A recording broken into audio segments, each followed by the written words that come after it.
The U.S. men's national team seems to be getting back on track. I mean, they have been undefeated over the past 4 games, where they actually play teams that will be in the 2026 World Cup. We defeated Japan 2-0, then a 1-1 draw with Ecuador, followed by a 2-1 win over Australia and a 2-1 victory over Paraguay. And now, they shall be tested by a legendary national team that has won the World Cup twice before.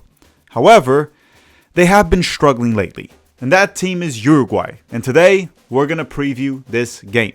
Hello. If you're new here, I'm Filippo, and welcome to Tactical Manager TV. And welcome to the United States versus Uruguay match preview. This is how it's going to go. First, we're going to go through when and where to watch this game, along with some fun facts, maybe, if I feel like it. Then we're going to go through some U.S. men's national team news, updates, along with the projected starting 11. Then the most important part of this video is when we have a guest. And we're going to be bringing kelvinloyola, an American journalist that has lived in South America for over 2 decades, covering South American soccer, to talk about Uruguay. He's going to be talking about how they have looked under Marcelo Bielsa, if they're missing any key players, their strengths, their weaknesses. I have a few thoughts to share as well in that section, so I'll share it when we have the guest. But we're not there yet. Now make sure to drop a like in this video if you haven't already, subscribe, and remember to eat your veggies. That's all I have to say. Roll the intro and start the episode.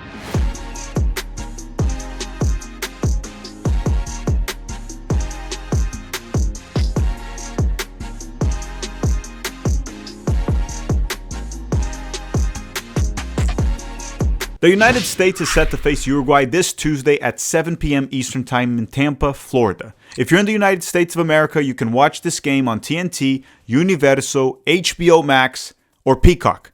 You can also use that sketchy link online that might put you on the FBI Most Wanted list, but you do you. And yes, we will be doing a live watch-along here at Tactical Manager TV. We always do.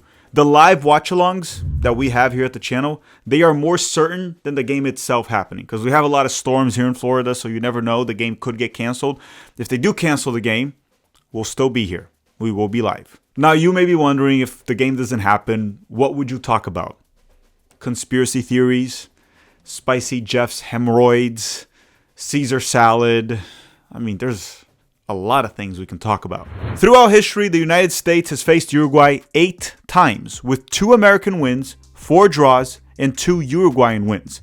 The last game between both sides was actually in the 2024 Copa America last year, where Uruguay defeated the United States 1-0. We ended up knocked out in the group stage at home, and Berhalter was fired. Now, here's a little fun fact for you. Uruguay has won 2 World Cups throughout history. The 1930, which was the first one ever. That's why I often say they're a legendary national team. They also won the 1951, where they pulled a major upset in the final against Brazil.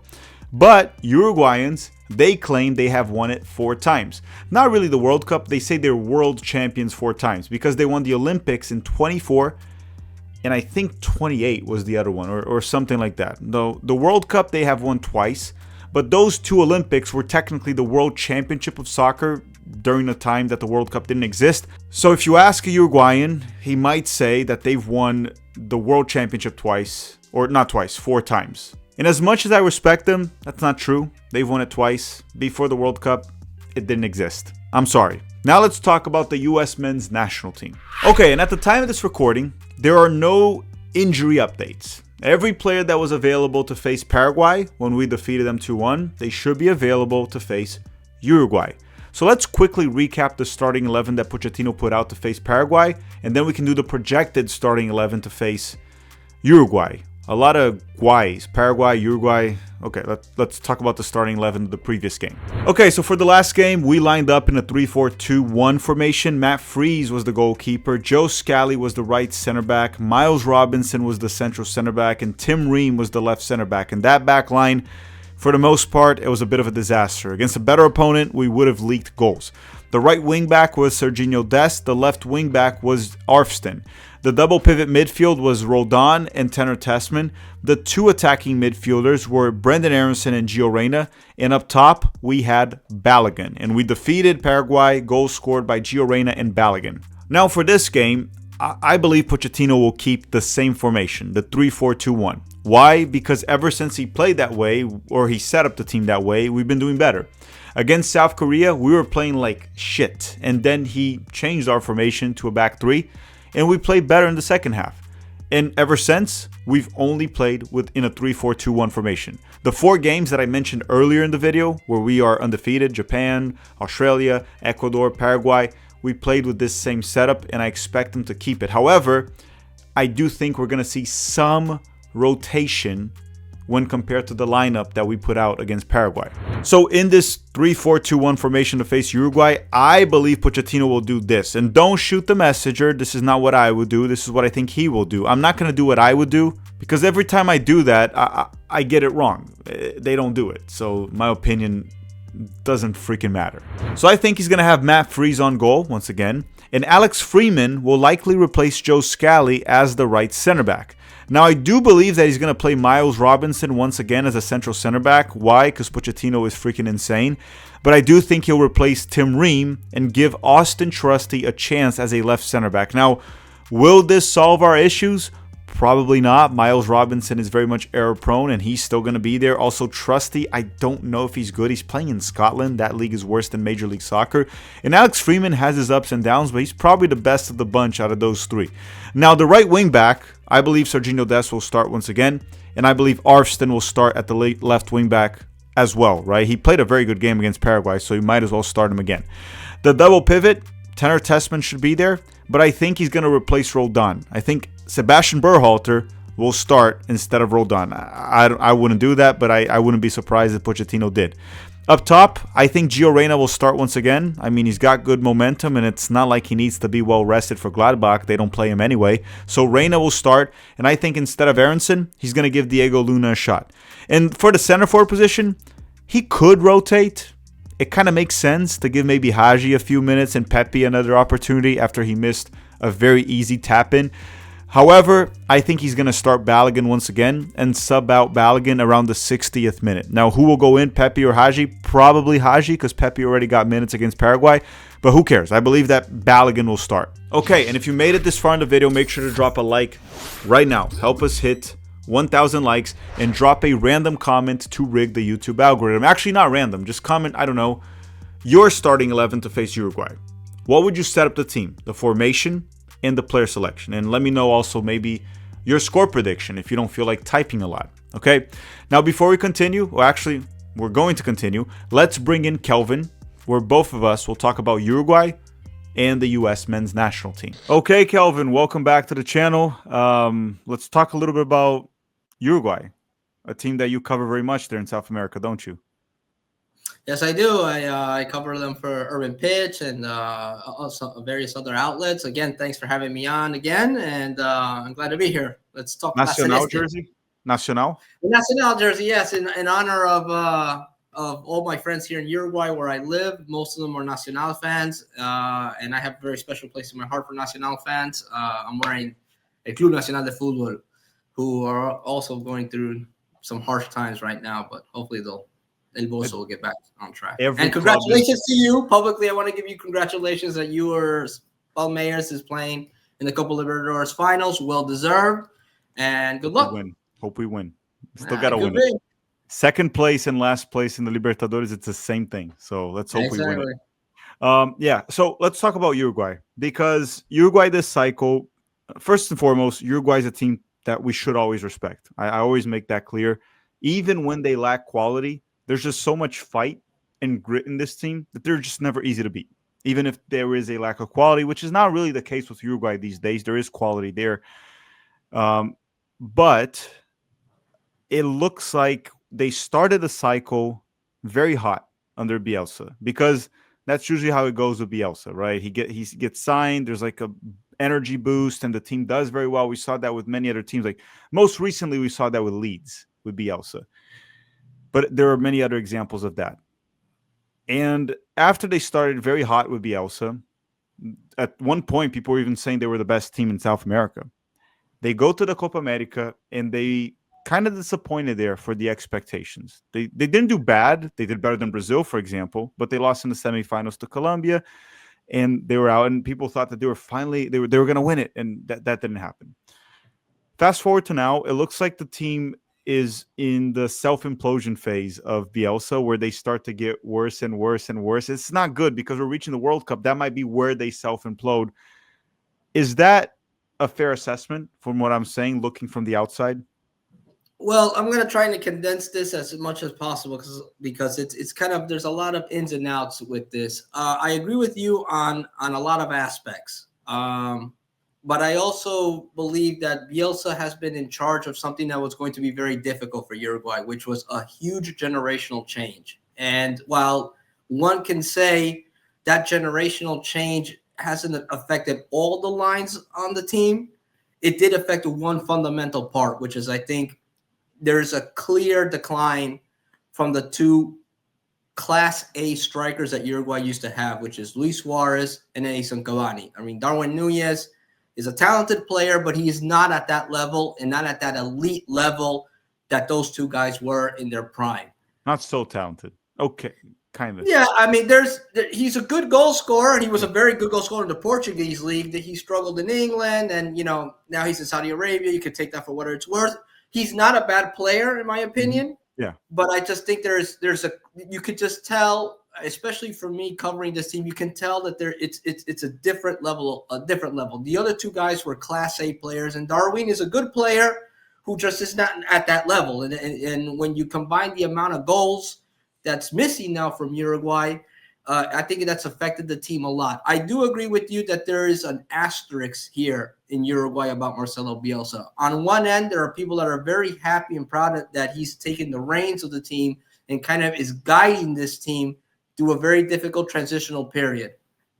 But there's also a sense of disappointment because after beating Brazil, after eliminating Brazil in the Copa America, after beating Argentina the way they did in World Cup qualifying, where they basically wiped the floor with them, to not win the Copa America was a big blow to a nation that believed that it needed to win the Copa America. Now, Bielsa's very expensive reign over the over the Uruguay national team comes to a head at the World Cup, in which I think if they can solve their scoring problems, Uruguay defensively and in the midfield are a very sound team. They may not be very flashy, but I have it here. 15 out of the 30 games that Bielsa has coached for Uruguay that have been shutouts. So this is a team that's very difficult to score against. You said half of the games were clean sheets. Half of the games were clean sheets. Whether they won, drew, they were clean sheets. And that's a very impressive record for a team that is Bielsa ball, which we believe is all in out attack. Sorry to interrupt you real quickly, but it's kind of funny. It's something that seems to be a trend going on in South America, where the teams now, not even the forwards, I'm going to talk about defense, they all prioritize defense so much, defensive solidity. I don't know why, because South America has always been known for producing attacking players, right? But we played Ecuador recently, the United States, and Ecuador is known for that. Very strong defensively, struggles to score. We just played Paraguay that we defeated. The United States defeated them 2-1. Paraguay, same thing. Very strong defensively, struggles to score. And then similarly to it seems like the only teams that don't really struggle to score in South America are Argentina, Brazil, and Colombia. Yeah, I would agree with you on that. The South American teams right now are playing to their strengths, which is we're going to be sound defensively, and we should have the attacking quality. Because if you take a look at the South American teams, there is quality. The problem is consistency. Can such and such player, in this case, in Uruguay's case, can Darwin Nunez score 4 games in a row for Uruguay? That has been a problem. Now, in Bielsa's defense, something really important happened to Uruguay. The melee that happened in the Copa America between Colombia and Uruguay when Darwin Nunez jumped into the stands because apparently there was a Colombian fan throwing beer at his family. Well, that caused him to miss about 6 or 7 games for Uruguay. And that's when the scoring problems happened. Then there was a little injury. Right? That's right. He missed most of World Cup, the latter part of World Cup qualifying. So Bielsa automatically lost his top goal scorer. In between all of this, I don't know if you remember this, Filippo, but Luis Suarez did his Uruguay Gate interview where he came out with his peroxide bleach blonde hair and dressed in Inter Miami garb, spilling the beans about issues with Marcelo Bielsa. which didn't help matters either. And Bielsa survived that. And there was a very legitimate threshold here where they were saying he's going to resign. But apparently things were talked out. Bielsa kind of his forms with the players, I don't know if it's changed, but he's been able to express exactly what he wanted, and the waters cooled, and Uruguay eventually went on to qualify to the World Cup. But all of that kind of has gotten in the way of kind of, there's a lot of positives in this Uruguay team, but there's also the big negative of this is an expensive hire, which we wanted a lot more than what we're seeing. But there's a reason why you're seeing what you're seeing. It's because clearly Uruguay is going through a transitional phase. There are players who are talented, but not as talented as what was there before. And Federico Valverde is a great example, a very talented player. It seemed while he was playing with Carlo Ancelotti at Real Madrid that he was going to take the reins of the Uruguayan national team. And the last time I saw Federico Valverde play for Real Madrid recently, he was playing as a wingback. So, can a guy who plays on a wingback lead a national team in the attacking part of the field in the World Cup? I don't know. So there's a lot of things that have been going on. Depends on your aspirations for the World Cup, right? Yeah, well, I think Uruguay, if they resolve their scoring issues, is a quarterfinalist team, for sure. Yeah, I think that's fair, depending on the bracket and who they play. Depending on the bracket, yeah, but I think Uruguay could definitely make it to the quarterfinals, especially the way Uruguayans are at the World Cup. I don't think they will, though. I don't think they will, but you're right. In terms of what they have, they could. Let me ask you this then. So clearly right now, I would say based on the players Uruguay has and the coaching staff they had, this is more of a struggling Uruguay. It wouldn't be an informed Uruguay, right? That's thriving. It's a team that's kind of finding its footing, but also has players missing in this particular window. But it's a team that's very much in formation. Uruguay, when they play against the United States, everybody will see is a team that knows what they're doing. Their main issue is scoring. Can somebody pick up the scoring slack when Darwin Nunez isn't there? And that has been the problem. That has been the key issue. Kelvin, so this lineup that I put on screen was the recent game between Uruguay and Mexico that ended 0-0. I followed Uruguay for most of World Cup qualifying. I didn't watch all their games. I watched their games with Brazil, with Argentina, and a few here and there, like Colombia, like I do to most teams in South America. So I have an idea of what Uruguay's starting 11 is, more or less, like probably know 7 to 8 players that consistently start. And I'm looking at this lineup, and you guys look like you have a B team. Like Betancourt is a starter. Aguirre's not. Sanabria is not. Rodriguez probably not. Piquerez is not a starter, right? Piquerez isn't Oliveira usually the left back. Jimenez, I guess, is a starter, a center back. The goalkeeper is also a backup. So Martinez is not a starter. So you guys played essentially a B team. I know you're American, but I'm referring to you guys because you're representing. Yeah, I feel I've been living here for almost 20 years, so I'm but Uruguayan. It feels like you guys played a B team against Mexico. I don't see Valverde. I don't see Arrascaeta, for example. That's a pretty important player in terms of creating for this team. I know there's a lot missing. So I want to ask you, against the United States, are we going to play mostly their reserves? And mind you, the U.S. is also missing like half or over half of starting 11. So are we going to see a clash of U.S. A-B team versus Uruguay's A-B team? Is that what we're going to see? Yeah, I think so. I wouldn't anticipate Bielsa making dramatic changes because I think he understands the importance of what it's like to get decent results against the host of the next World Cup.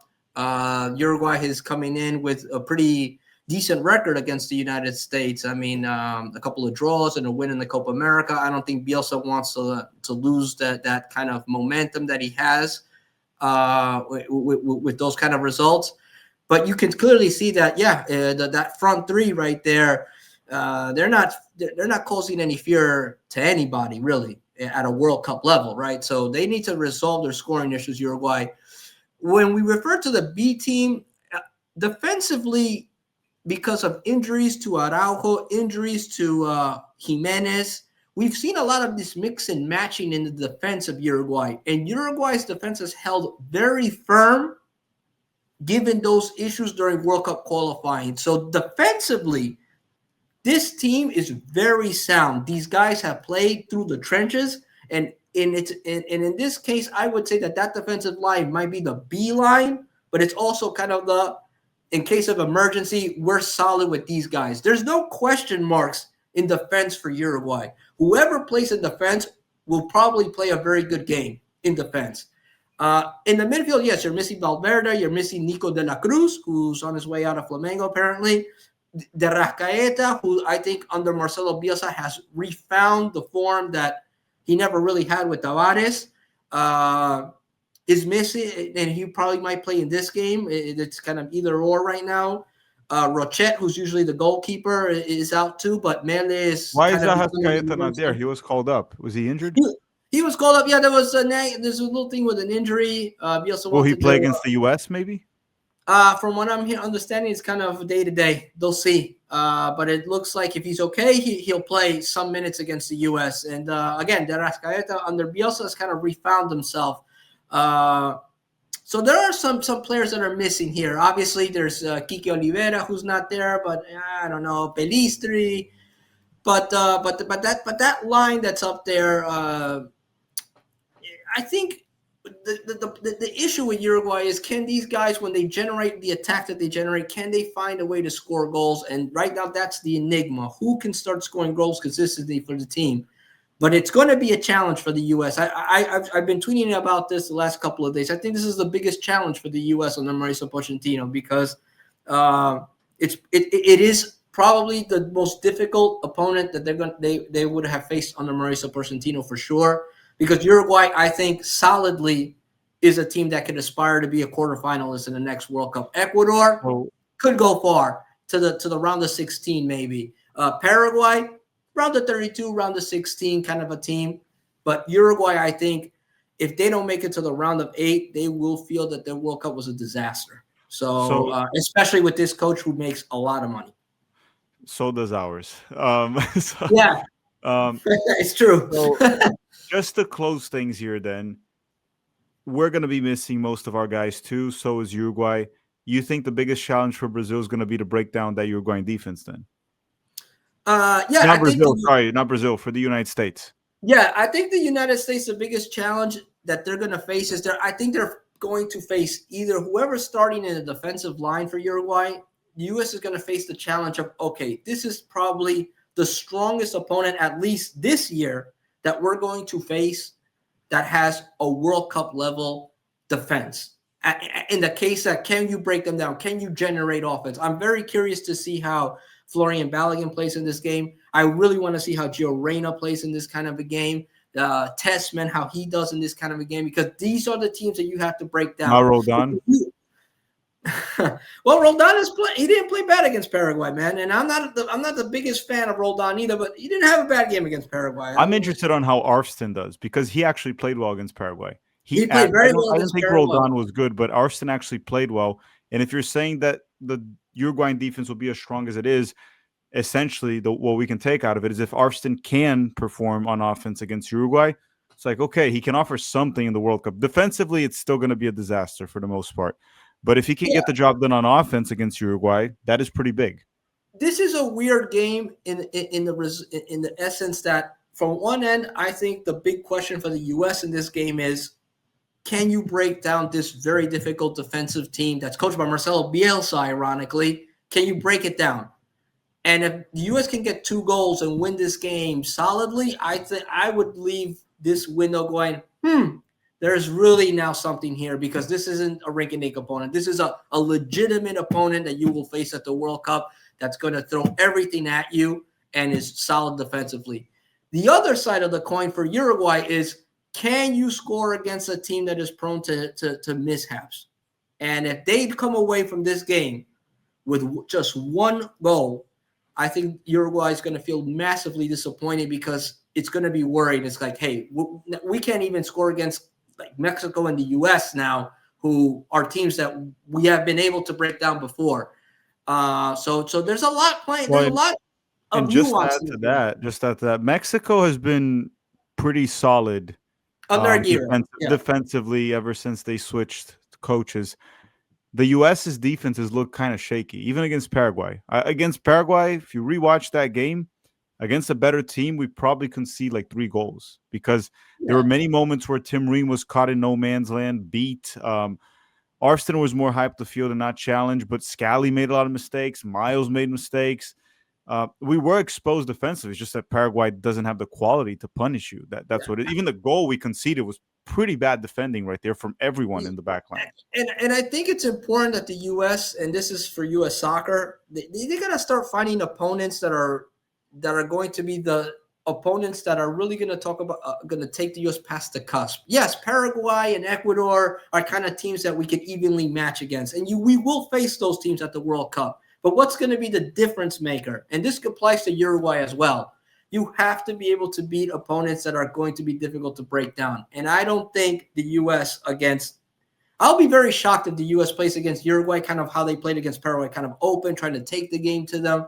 I want to see the U.S. put in a solid defensive performance where they can close teams down, look good with the ball when they leave defense, and not always kind of that fear that I feel as a fan which is, can this team, if they lose the ball, recuperate? And the same kind of thing for Uruguay on the other end is, can they capitalize on a team that's prone to mistakes? And I think it's going to be an exciting game because these two teams have gotten physical in the last couple of games, especially in the Copa America. And before that, prior to the 2022 World Cup, that was a choppy game that was played in Kansas City. I remember there where Pulisic and Ugarte got into it, and there's been a little history between these guys because they faced each other a lot the last couple of years. It was Greg Berhalter's last game. Yeah, that's true. It was Greg Berhalter's last game, and you know what the ironic part about is, and a lot of people in Uruguay criticized Bielsa for starting the starting 11 in that game, saying that they should have gone with a B team because then they could have beaten Brazil and then had players rested against Colombia. It's kind of a weird mentality thinking, but I think the anti-Bielsa crowd wanted to hit Bielsa for that, kind of speaking out of ignorance because Bielsa was playing against a U.S. team that even as down and out as they were, on paper, they're a talented team. You had Pulisic, you had a good McKennie. It was only 1-0 Uruguay. It was it was a tough game. It wasn't an easy game for Uruguay, although the U.S. in that game, you kind of felt that they could have played all night and they wouldn't have scored. But it was a tough game. You couldn't run that risk. So Bielsa had to put out his best starting 11 because he wanted to finish first in the group. He made that very clear that was one of the objectives to do as well as possible. So it's another round between these two teams. It'll be the fourth time in I think the last 4 years that they played each other, and I think it's going to be a good measuring stick for the United States. Yeah. So Kelvin, thank you very much. Now everyone knows a bit more about the Uruguayan national team that we're going to be facing this Tuesday. Thanks for watching, everyone. Drop a like before you go, and I'll put Kelvin's handle on X in the description of this video. Go follow him. Okay. Thank you guys. Thanks, Zach. Ciao. All right, everyone. Thank you very much for watching. Don't forget to drop a like before you go. And I'll see you all on Tuesday, which if you're watching this on Monday, which is when we're releasing it, it's tomorrow for the live watch along. Thank you very much for watching and have a great day.